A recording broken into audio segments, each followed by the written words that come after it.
옆 사람하고 인사합니다. 만나 뵙게 돼서 반갑습니다. 인사합니다. 오늘은요, 여러분하고 왜 오직 하나님 한 분만을 섬겨야 되는지 고린도 교회에 있었던 문제를 여러분 한번 내놓고 어떻게 해결하였는지, 그리고 신앙 생활하시는 분들은 어떻게 믿음 생활해야 되는지에 대해서 말씀을 좀 드리려고 합니다. 세상에는요, 많은 종교가 있어요. 그들 나름대로 신을 만들어 놓고 섬깁니다. 그리고 그들을 찾아가서 복을 빌어달라 그렇게 제사를 드립니다. 우리가 믿는 하나님은 하나님께서 인간을 찾아오신 것이 특별한 사연입니다. 그래서 우리는 우리가 믿는 하나님을 유일하신 하나님이시다 이렇게 가르칩니다. 우리들은 오직 한 분이신 하나님을 창조주라고 우리는 믿고 있고요. 구원자이신 하나님을 사랑하고 섬겨야 된다고 가르침을 받았습니다. 왜냐하면 현란한 세상의 사상 속에서 오직 하나님 한 분만을 믿고 섬기는 신앙으로 한번 재정립을 할 필요가 있겠다. 이번 주에 그렇게 생각을 하고 말씀을 함께 나눕니다. 우리가 믿는 하나님은요, 반드시 섬겨야 할 분이에요. 섬김의 하나님은 최고의 극존칭을 써서 그분의 이름을 불러야 됩니다. 하나님을 부를 때 세상에 있는 우상 숭배를 부르는 것처럼 그렇게 불러서는 안 된다는 거죠. 사람이 쓸 수 있는 가장 존귀한 언어로 표현을 해야 됩니다. 마치 하나님이 자기가 부른 어떤 귀신처럼 그렇게 생각해서는 안 된다는 거예요. 성자 하나님은 정말 하나님 앞에 감사드리면서 그분의 은혜를 가슴에 새겨야 되는데 그분의 이름을 불러야지만, 입으로 시인해야지만 구원받는 사실도 우리는 알고 있어야 됩니다. 우리 믿음을 굳게 유지시키는 방법, 교회가 존재하는 데는요, 성령 하나님의 역사가 있습니다. 우리의 기도 응답도 성령님께서 우리의 삶을 지키시고 보호하시고 인도하시는 줄로 믿습니다. 그래서 오늘 여러분들하고 기독교가 왜 유일신 사상을 가지고 있는지, 그런 종교는 어떤 종교가 있는지, 왜 개신교가 논리적으로 맞는지 여기에 대해서 간략하게 좀 말씀을 드리려고 합니다. 유일신 하나님을 믿는다, 그리고 그걸 가르치는 종교가 4개가 있습니다. 첫 번째는 개신교, 두 번째는 천주교, 세 번째는 이슬람교, 네 번째는 유대교입니다. 대표적인 종교입니다. 4대 종교가 이처럼 유일시 사상은 공통점을 가지고 있지만 개신교에만 독특한 다른 한 가지가 있습니다. 그것은 뭐냐 하면 진리의 말씀인 신구약 성경 66권만 정경이라고 인정하고 받아들이고 사용하고 있습니다. 우리가 믿는 이 하나님의 말씀 신구약 성경 66권은 우리에게 진리의 말씀을 가르쳐 줍니다. 성경 말씀을 우리가 깊이 읽고 묵상하다 보면 그 말씀 속에 증언한 내용이 있어요. 그 증언한 내용이 하나님만이 유일하신 창조주시라는 거고요. 그분이 우리의 구원자이시고 역사와 만물을 주관하신다 하는 사실을 기록으로 증명해 놓고 있습니다. 기독교를 특징 지을 수 있는 유일하신 하나님은 존재하시는데 삼위일체로 존재하신다 그래요. 구원자로서의 하나님을 믿고 사랑함을 성경은 우리에게 가르쳐 줍니다. 성경은 우리에게 한마디로 정리하기를 그 하나님을 사랑해야 된다 그렇게 가르칩니다. 그 가르침에 대하여 절대적인 순종과 이웃에 대한 사랑 실천을 우리에게 요구하고 있습니다. 만약에 하나님을 사랑한다고 고백하면서도 이웃의 아픔을 외면하고 배척하게 되면 진리의 말씀을 왜곡한다는 거죠. 그래 요즘 보면 생명의 말씀을 가슴에 새기고 머리로 알고 있고 성경 찬송을 들고 다녀도 말씀을 왜곡하는 신자들이 너무 많다는 거예요. 똑같은 사실을 놓고 해석하는 방법이 너무너무 다른 거죠. 그렇다고 하면 하나님은 오직 한 분이라는 유일신 사상은 기독교인들의 개인적 표지다, 이렇게 말씀을 드릴 수 있어요. 때로는 이 사실이 사회 구성 요소와 요인들과 충돌을 하기도 하고 때로는 마찰을 빚기도 합니다.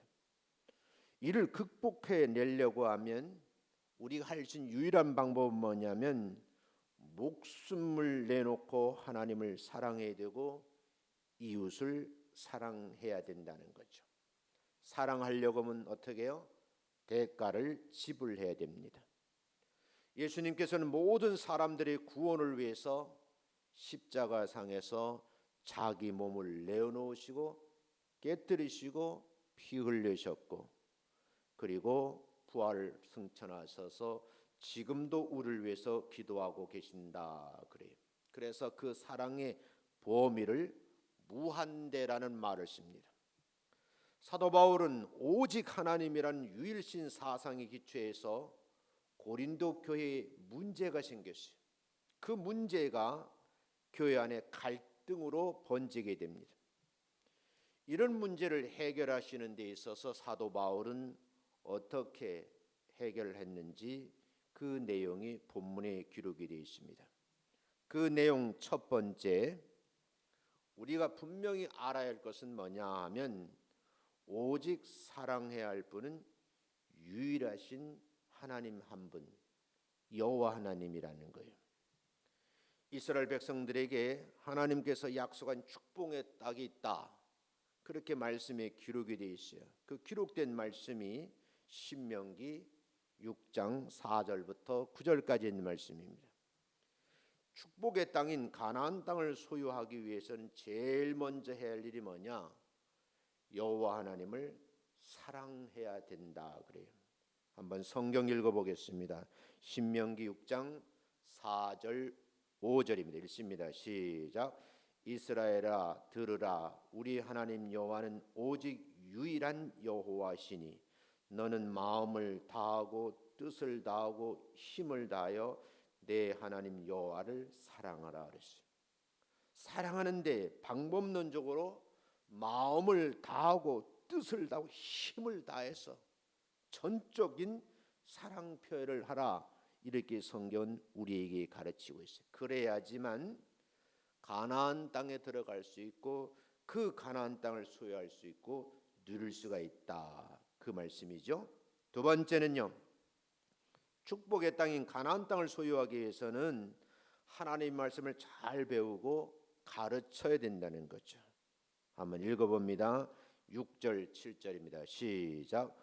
오늘 내가 네게 명하는 이 말씀을 너는 마음에 새기고 내 자녀에게 부지런히 가르치며 집에 앉았을 때든지 길을 갈 때든지 누워 있을 때든지 일어날 때든지 이 말씀을 강론할 것이며, 호흡을 우리가 하면서 숨을 쉬는 그 순간순간 우리말로 하면 앉으나 서나 하나님의 말씀을 생각하고 그것을 배워야 되고 배운 것을 가르쳐야지만 가나안 땅에 들어가서 하나님께서 주시는 복을 받아 누린다, 그런 말씀이 6절 7절 말씀이에요.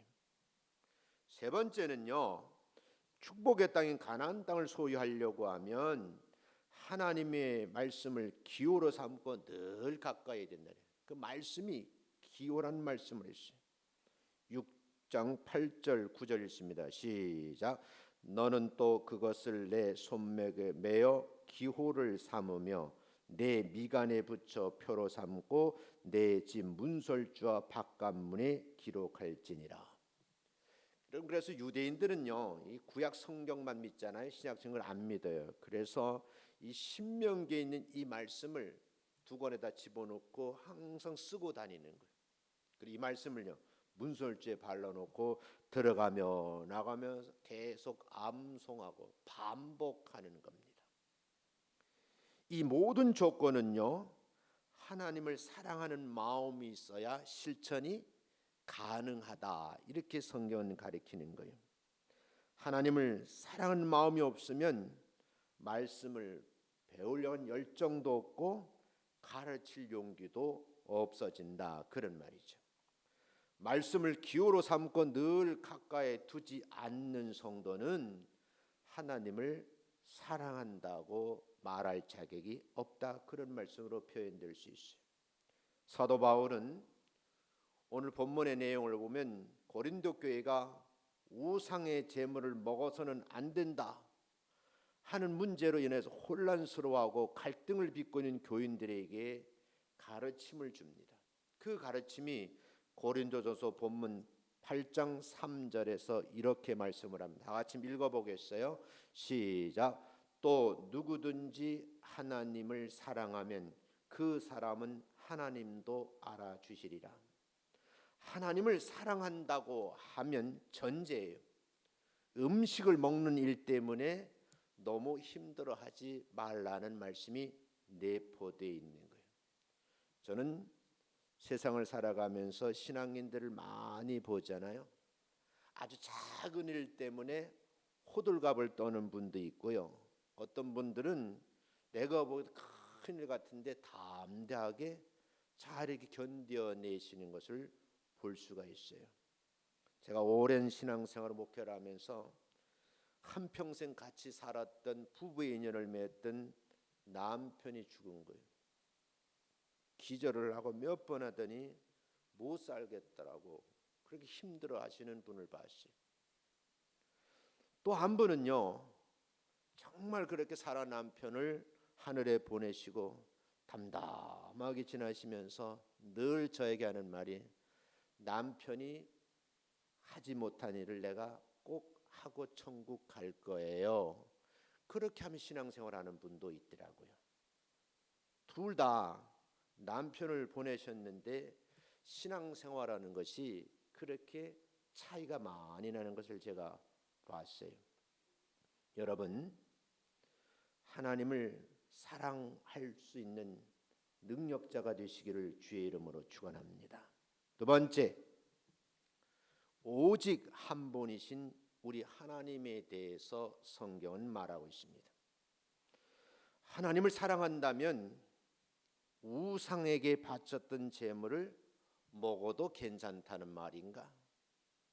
아마 공식적으로 물어보면 교인들 간에 참 많이 엇갈릴 겁니다. 먹어도 괜찮다 하는 분도 계신가 하면 절대 먹어서는 안 됩니다 라고 얘기를 하는 분들이 계실 거예요. 때로는 우리가 믿음 생활하면서 보면 신앙생활 속에서 본질적인 문제보다는 비본질적인 문제 가지고 고민을 하는 분들이 많이 있어요. 아마 고린도 교회도 이 문제 때문에 신앙인들이, 같은 교인들이 갈등을 경험하고 있는 거예요. 문제는요, 마음의 불편함을 느끼고 있는가? 만약에 제사를 드릴 음식을 먹는데 꺼리낌이 있다고 하면 먹지 말아야 된다고 가르칩니다. 신앙적인 담대함이 있는 분들이 난 그거 먹어도 아무 상관이 없다, 그렇게 담대함이 있는 분들이 먹었다고 해서 죄를 지은 것도 아니라고 말합니다. 왜냐하면 우상에게 바쳐졌던 제물에 귀신이 붙어 있다고 생각하는 어리석은 생각을 하는 사람들은 절대 먹어서는 안 되는 거죠. 성경 말씀을 잘 이해를 못하고 깨달음이 적은 분들이, 말씀의 주인공이신 하나님을 모르는 사람들은 세상에 많은 신들이 존재한다고 믿고 있습니다. 그래서인지 그 우상 제물 앞에 두려움을 느끼기도 하고 때로는 공포가 오기도 하고요. 일부 사람들은 그것을 숭배하기도 합니다. 우리 자연 세계에서 태양이나 달을 쳐다보고 있거든요. 근데 그분들은 그래요. 생명력이 없는 피조물인데 인격을 가지고 있지 않은데 마치 인격을 가지고 있고 생명력이 있는 것처럼 내 이런 문제를 해결해 달라고 도와달라고 두 손을 모으고 비는 분들을 보게 되는 거예요. 바로 피조물로서 우리에게 빛을 비추어 주고 따뜻함을 주어서 우리를 즐겁게 살고 행복하게 해주는 그런 자연세계에 하나님 만들어 놓으신 지구 공간의 한 작품인데 그것을 신격화하고 그걸 신앙화하고 어리석음으로 섬기는 사람들이 있다. 성경은 이렇게 말하죠. 하나님이 아닌 것을 마음속에 품고 섬기면 그것이 바로 우상이라고 그래요. 이에 대해서 사도 바울은 오늘 본문 4절에서 이렇게 증언을 합니다. 한번 고린도 8장 4절 읽어봅니다. 시작. 그러므로 우상의 제물을 먹는 일에 대하여는 우리가 우상은 세상에 아무것도 아니며 또한 하나님은 한 분밖에 없는 줄 아노라. 한 분밖에 안 계신 그 하나님의 징계하심, 노하심, 그의 채찍드심에 대해서 생각하지 아니하고 생명력도 없고 인격도 없는 우상 앞에서 벌벌 떨고 있는 어리석음을 범하지 말라, 그런 얘기죠.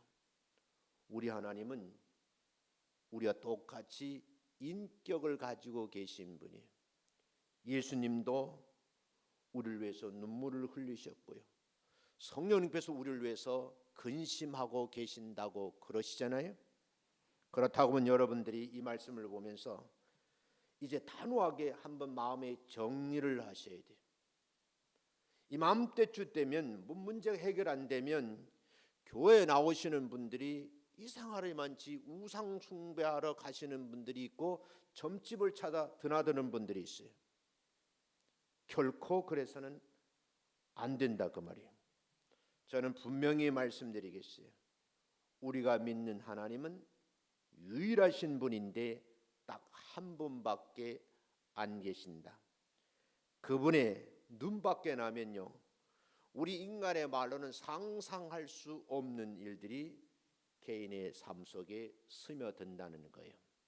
세 번째, 우리 하나님은 딱 한 분뿐이신데 그 하나님은 창조주가 되신다는 거예요. 잘못된 신앙관을 가지고 계시는 분들, 나 자신은요 수많은 것들에게 매몰되어 있었어요. 헤어나지 못하는 분들이 있어요. 선천적으로 태어나면서 심령이 좀 마음이 연약한 분들이 계세요. 그런 분들이 가끔 와가지고 저한테 얘기하는 거예요. 목사님, 저 산기도 가야 되겠는데. 제가 반대하죠. 담력이 없으신 분들은 산기도 가면 안 되는 거예요. 진화론자들은 이렇게 말합니다. 만물이 우리 곁에 와 있는데 아메바에게서 진화했다. 진화론을 주장합니다. 사람의 진화에 대해서 물으면 그 근본이 원숭이라고 말을 하면서 우리가 원숭이 자손이라 그래요. 근데 오늘 생명과학자 창조론자들은요, 원숭이 유전자와 사람의 유전자를 뽑아서 분석해 보면 다르다는 거예요. 재미있는 연구 사실을 보면요, 영국에 있는 과학자가 어느 동굴을 탐험하다가 사람의 뼈를 발견했어요. 과학적으로 측정해 보니까 구석기 시대의 사람이 연구실에 가져와서 유전자 분석을 하는 겁니다. 그런데 지금 현대 과학은요, 그의 자손이 아무개라고 밝힐 수 있는 그런 단계까지 와 있습니다. 과학이 밝은 이 세상에서 마치 우리가 원숭이의 자손이라고 말하면 되겠냐는 거예요. 개가 웃고요. 들판에 풀을 뜬 소가 웃을 일인데 지금도 진화론을 주장하는 사람들이 있습니다. 성경은 이렇게 한번 말씀을 합니다. 창세기 1장 1절 한번 보겠어요. 읽어봅니다. 시작. 태초에 하나님이 천지를 창조하시니라. 어린이 성경이 이렇게 돼 있더라고요. God made란 말을 써놨어요. 하나님께서 만드셨다는 거요. 뭘 만드셨냐? 하늘과 땅을 만드셨다 그랬어요. NIV는 크리에이티브란 말을 쓰고 있더라고요. 엄밀히 말하면 만드신 분이 하나님이신데 그분이 하늘과 땅을 만드셨다. 그런데 우리 성경에는 창조라는 말을 쓰고 있어요. 하나님 빛과 궁창, 땅과 바다, 해와 달과 별들, 새와 짐승들 그리고 물고기들을 만드셨노라고 말씀하시고 맨 마지막에 사람을 만드셨다라고 성경은 기록을 하고 있습니다. 창세기 1장 27절 28절 읽어봅니다. 시작. 하나님이 자기 형상 곧 하나님의 형상대로 사람을 창조하시되 남자와 여자를 창조하시고 하나님이 그들에게 복을 주시며 하나님이 그들에게 이르시되 생육하고 번성하여 땅에 충만하라 땅을 정복하라 바다의 물고기와 하늘의 새와 땅에 움직이는 모든 생물을 다스리라 하시니라. 제가 우리 교인들에게 이렇게 부탁하거든요. 담임 목사님을 위해서 기도하세요.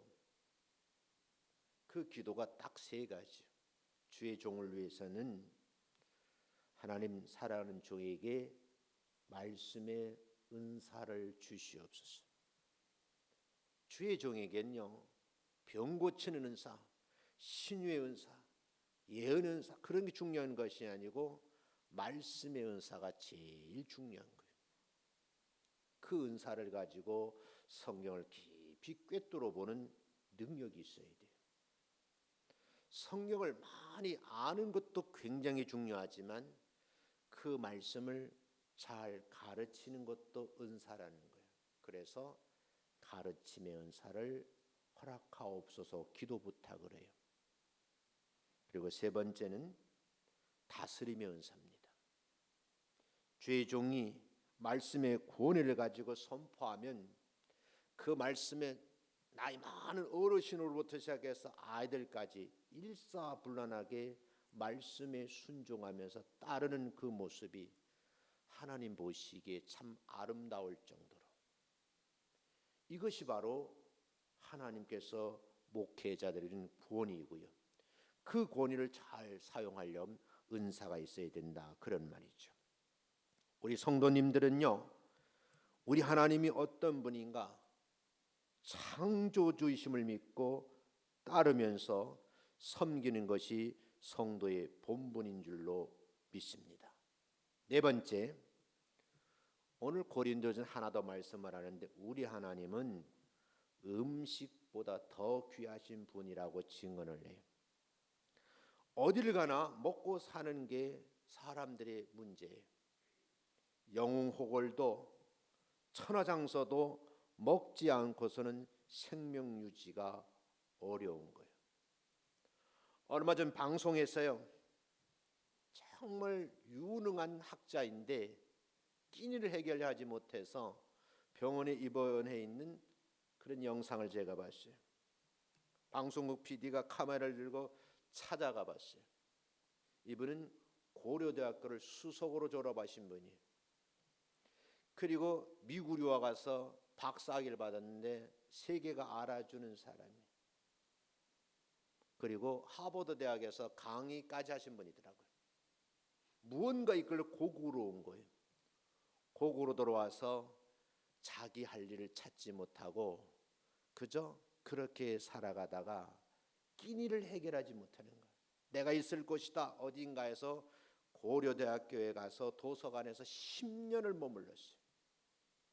그러니까 후배들이 사다 주는 햄버거 조각 먹고 10년을 버텼는데 나중엔 병이 들어서 이제는 문박출입을 못할 정도가 되는 거예요.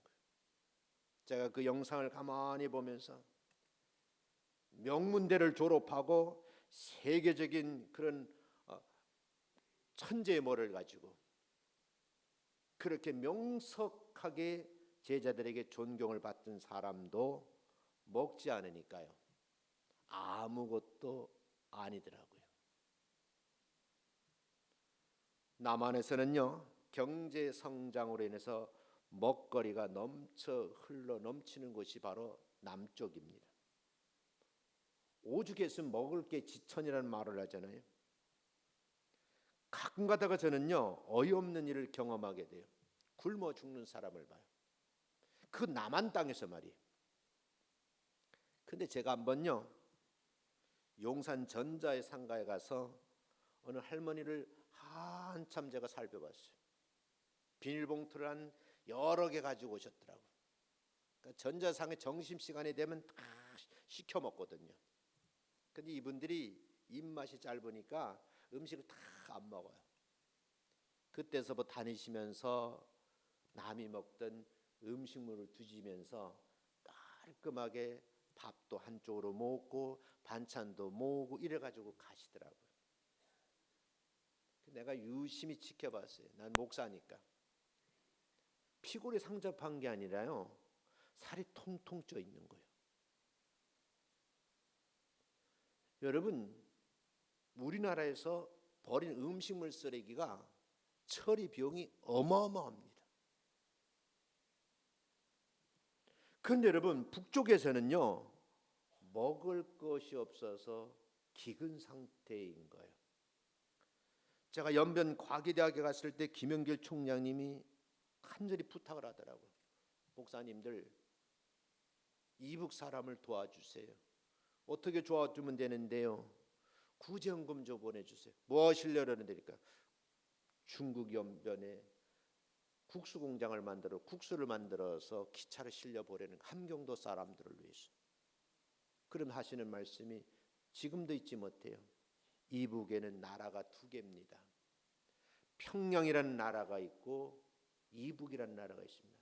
평양이라는 나라에 가보면 대한민국 못지않게 잘 산다는 거예요. 그런데 그 외 지역은요, 상상을 초월한대요. 그럼 동영상을 보여주는데 기차역에서 중국에 들어갔던 사람 들어오면서 그냥 기차역전에서 먹을 거 버리면 그 다 주워 먹는 애들이 있어요. 그걸 일명 꽃제비라고 그러더라고요. 지금도 길바닥에서 옥수수 하나를 코 한 조각을 주워 먹으면서 생명을 연장하는 분이 있어요. 대한민국은요, 얼마나 먹을 것이 많은지 지상파 방송을 보면 인기 있는 프로그램, 대세 프로그램이 뭐예요? 먹방 프로그램이에요. 심지어 여러분, 교회 안에서도 예배 후에 친교를 위해서 식사하는 것이 지금은 관습처럼 되어 있어요. 우리 교회도 점심 식사하잖아요. 그런데 고린도 교회에서는 본문을 보면 먹는 문제 때문에 갈등을 빚게 되어 있어요. 고린도 교인들의 특정 사람들에 의해서 우상에게 바쳐진 제물을 먹어서는 안 된다라고 하는 주장을 하는 사람도 있어요. 어떻게 보면 참 신앙생활을 잘하는 사람같이 비춰질 수 있어요. 또 생각을 더듬어 보면 표면상으로 보면 옳은 것 같은 생각이 들기도 해요. 왜 그럴까요? 하나님께서 제일 싫어하는 행위가 우상 숭배거든요. 그런데 우상에게 바쳐진 제물을 먹는다, 그 논리에 맞지 않는다고 말을 하는 분들이 있는 거예요. 먹어서는 된다, 먹어서는 안 된다 하는 사람과 사람 사이에 충돌이 발생하게 된 거예요. 그래서 오늘 본문 8장 1절에 이렇게 말씀을 하고 있어요. 읽어보겠습니다. 시작.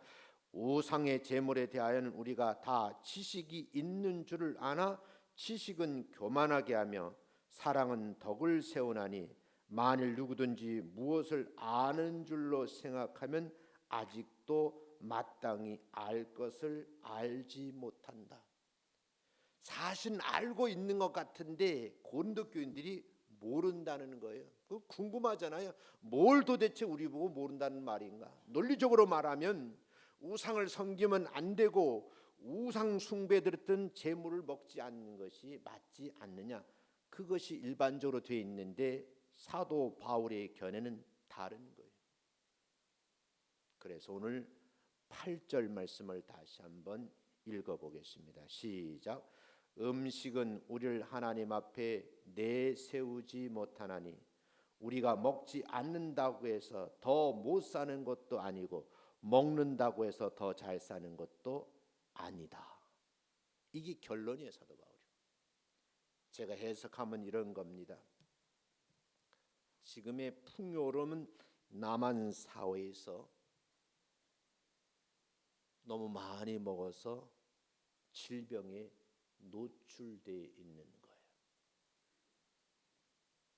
저와 같이 있는 동료 교수님 한 분인데 다리를 찔룩찔룩 거리시더라고요. 그래서 어디 아프셔 그러니까 나 원래 지병이 있어 그래요. 그게 뭔데요? 통풍이라는 거예요. 물어봤어요. 통풍은 왜 걸려요? 답이 시원치 않아서 인터넷 검색을 쫙 해봤어요. 결국 한마디로 말할까요? 너무 많이 먹고 운동을 안 해서 오는 병이라는 거예요.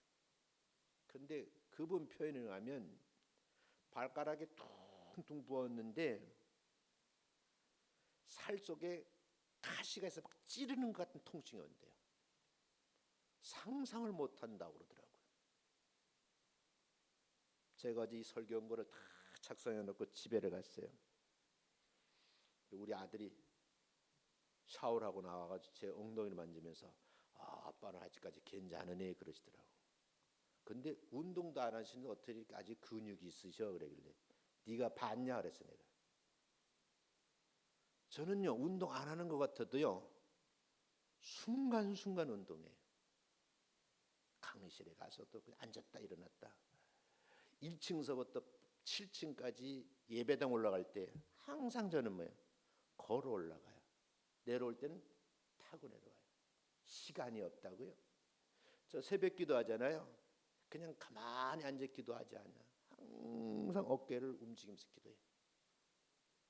그리고 목양실에 가면 이런 거 누가 하나 주더라고요. 이걸 가지고 쭉 잡아댄가 이게 근육이 맨날 이렇게 몇 번씩 한다고요.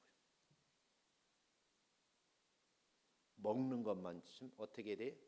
소화를 하셔야 돼요. 우리는 한번 생각해 볼 수 있어야 되는 거예요. 바울은 이렇게 말합니다. 제사 음식을 귀신 붙은 게 아니다. 내 마음속에서 꺼리낌이 없으면 먹어도 괜찮다. 그런데 내 신앙생활에 마음이 허락하지 유익이 되지 않는다 하면 먹지 말아라. 이렇게 단정적으로 말하면서 가장 중요한 말은 음식보다 귀하신 분이 계신데 그분이 하나님이시다 이 말씀으로 결론을 맺습니다. 사랑하는 성도 여러분, 서론에 말씀드렸는데 우리가 믿는 삼위이신 하나님, 성부 하나님은 우리가 쓴 한국어로 말하면 가장 극존칭을 써서 말해야 돼요. 제가 신학교 들어갔을 때 나를 가르치는 교수님이 그래요. 가장 극존칭을 쓰는 방법을 배워라. 그럼 하는 말씀, 이 성경도 자꾸 격을 낮추어서 성서라 그러는데 우린 성서라 그러면 안 된다. 말씀에 거룩한 말씀이 기록된 책 성경이라고 꼭 표시를 해라. 하나님의 이름을 망령되이 함부로 하지 말고 항상 극존칭을 쓰고 가장 귀한 말로 표현을 해라. 그리고 예수님께서 나를 구원해 주셨는데 그 구원의 감격함을 늘 하나님 앞에 예수님 앞에 고마움을 표현을 해라. 성령님이 너의 목회를 도와줄 거야.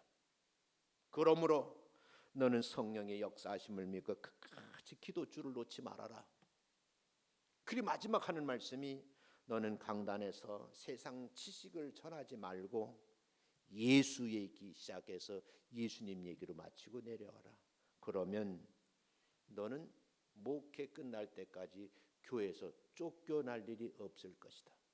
유명한 설교했다고 멋있는 설교였다고 입가에 오르내는데 어느 순간에 보면 아무개 목사가 이단 소리라고 듣지 않니 그러더라고. 그러고 보니까 제가 학교 다닐 때 서울 자는 목사님들, 유명한 목사님, 모든 사람들이 야, 기가 막힌 설교를 한다, 어떻게 저런 설교를 하는가 하고 쫓아다니는 거예요. 어느 날 보니까 그 교회 목사님이 이단이라고 하는 소리를 듣더라고요. 여러분, 설교 잘하는 목사님 쫓아다니는 것이 중요한 것이 아니고 말씀이 되도록, 성도가 성도답게 살도록, 여러분 그런 목장에서 은혜의 말씀을 드리면서 성장해 가시기를 주의 이름으로 축원합니다. 기도하겠습니다. 하나님 아버지,